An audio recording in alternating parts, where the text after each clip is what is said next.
Chers amis du Mali, d'Afrique et du monde entier, bonsoir. Mon nom c'est Dr Noum Guindo, je suis le médecin coordinateur de ASAFAM, Association Santé Familiale, une organisation qui intervient dans la lutte contre les infections sexuellement transmissibles, les grossesses précoces et les grossesses non désirées. Nous avons notre siège social à Sikasso, 3e région en République du Mali, et précisément dans la commune urbaine, au quartier Ouayerma, dans le même carré que l'hôtel Maïssa, en allant un peu vers la rivière.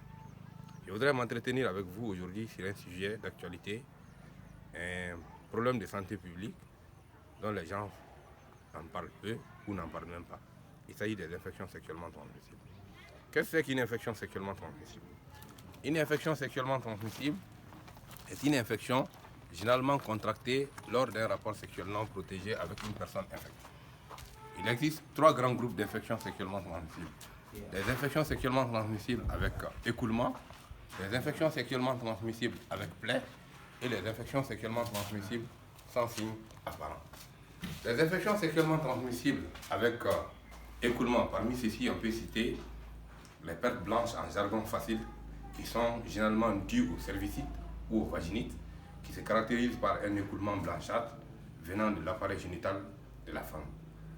En dehors de ceci, il y a aussi ce qu'on appelle la gonococcie, que d'autres personnes appellent la short piece, qui se caractérise par un écoulement purulent venant de l'appareil génital de la femme ou de l'homme. Et quand la personne urine en ces temps, la personne, ça brûle. C'est pourquoi on appelle ça la short piece. Les infections sexuellement transmissibles avec écoulement constituent le premier grand groupe.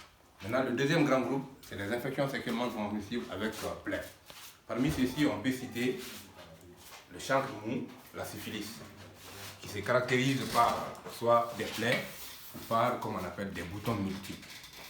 Les infections sexuellement transmissibles avec plaie, soit on constate qu'on a une démangeaison, on gratte, ça finit par des plaies, soit il y a des boutons multiples ou il y a des boutons uniques qui finissent par s'ouvrir et devenir une plaie. Troisième grand groupe, ils sont sans signe apparent, les infections sexuellement transmissibles sans signe apparent. Parmi ceux-ci, il y a l'hépatite, il y a aussi le VIH. Ceux-ci, on ne sait pas qu'on les a que lorsqu'on fait un test pour le savoir.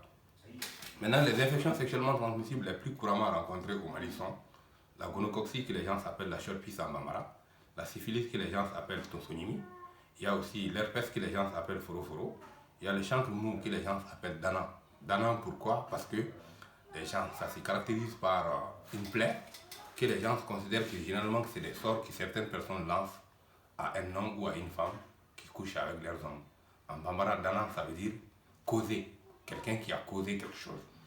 Donc au-delà de ceci, il y a les condylomes que les gens appellent en bambara chetourni, il y a les courées que certaines personnes appellent en jargon facile l'éminampo ou perte blanche, il y a aussi l'hépatite. Les infections sexuellement transmissibles, si on les a et si on ne les traite pas, ça peut conduire à des conséquences.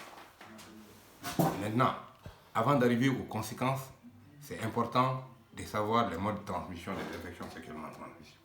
Il y a d'abord les rapports sexuels non protégés avec une personne infectée. Il y a aussi les objets de contact souillés, les serviettes, les vêtements intimes, les escargots dans les toilettes, etc., qui peut être source d'infections sexuellement transmissibles. La mère, quand elle a une infection sexuellement transmissible, peut transmettre ça à son enfant, surtout dans le cas de gonococcie ou bien de syphilis. Les infections sexuellement transmissibles, lorsqu'on les a, il y a des signes avertisseurs. Chez l'homme, il peut y avoir un écoulement anormal au niveau du pénis ou de l'anus, des brûlures en urinant, ou il peut y avoir un gonflement douloureux au niveau de l'aine, ou des démangeaisons ou des picotements au niveau des parties génitales, ou même des plaies. Maintenant, chez la femme, ces infections sexuellement transmissibles peuvent se caractériser par un écoulement anormal au niveau du vagin ou au niveau de l'anus. Et on peut voir des pertes blanches ou des pertes jaunes ou même des pertes vertes qui peuvent être souvent casseuses, mousseuses, ça peut être purulent ou malodorant, où l'odeur sent très mauvais. Chez la femme toujours, il peut y avoir des douleurs lors des rapports sexuels où il peut y avoir des démangeaisons, des enflures ou des picotements au niveau des parties génitales, ou bien chez la femme, elle peut sentir des douleurs lorsqu'elle urine. Et toujours chez la femme, elle peut aussi sentir des gonflements au niveau de l'aine. Elle peut sentir des boutons ou des plaies ouvertes, douloureux ou non, au niveau des parties génitales et environnant immédiat. Elle peut sentir aussi des plaies au niveau, comme on appelle, de la bouche. Maintenant, pour nous prévenir des infections sexuellement transmissibles, la première des choses, c'est l'abstinence de tout rapport sexuel. La deuxième chose, c'est de retarder le premier rapport sexuel. La troisième chose, c'est l'utilisation du préservatif et l'usage personnel des objets intimes. Maintenant, les infections sexuellement transmissibles, quand on les a et qu'on ne les traite pas, ça peut conduire à des conséquences fâcheuses qui sont sanitaires ou bien sociales ou même économiques.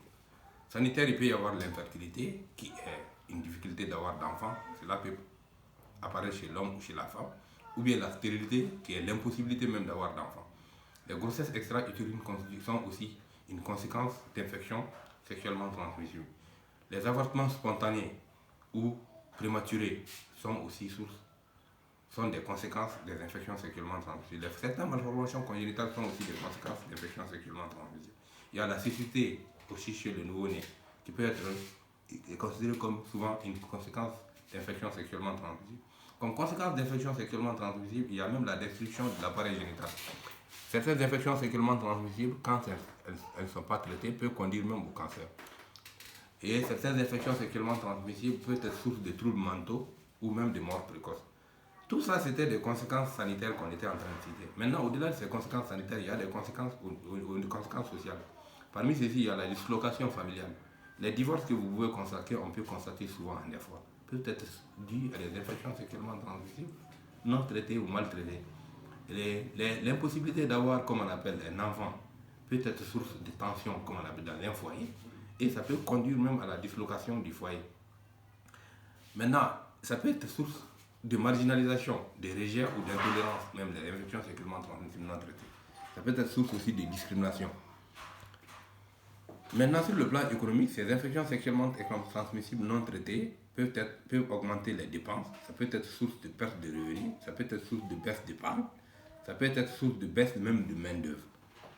Maintenant, ce qui est très important qu'il faut savoir, c'est que ces infections sexuellement transmissibles ont des facteurs favorisants, qui sont entre autres la prostitution, la promiscuité, la multiplicité des partenaires sexuels, les drogues, l'alcool, les